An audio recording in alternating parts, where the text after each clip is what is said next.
The Book of the Tree of Life.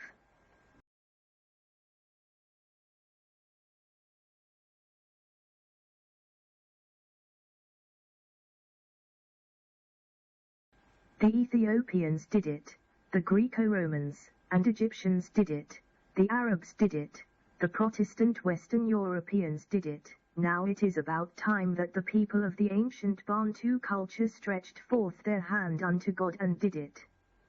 Africa awaits its creators.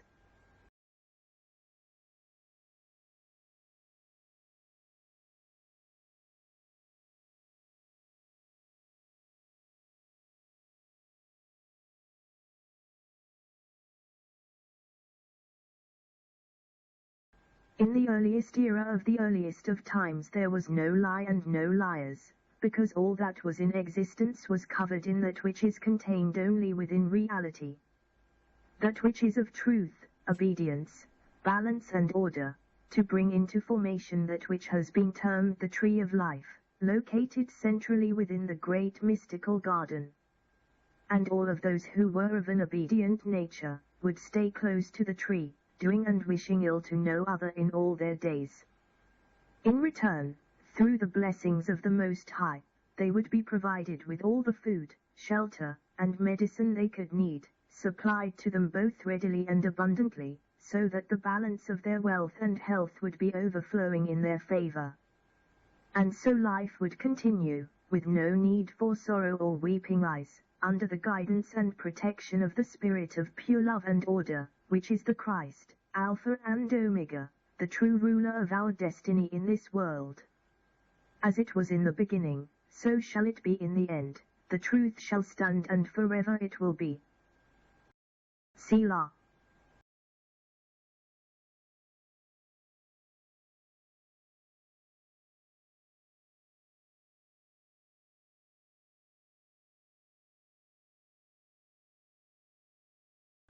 But in the eastern region of the great mystical garden there was located an alternative tree growing out of the middle of a swamp, and this tree was the tree of sweet temptations, a forbidden tree.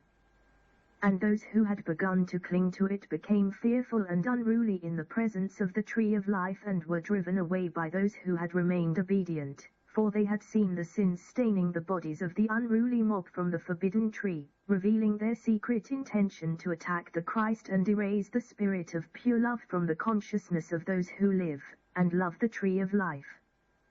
In a futile attempt to hide their guilt and shame, those who had been led astray by the tree of sweet temptations also became filled with feelings of rage, envy, and destruction, bringing about an inevitable separation leading to their banishment from the main body of the great mystical garden and the wondrous blessings possessed therein.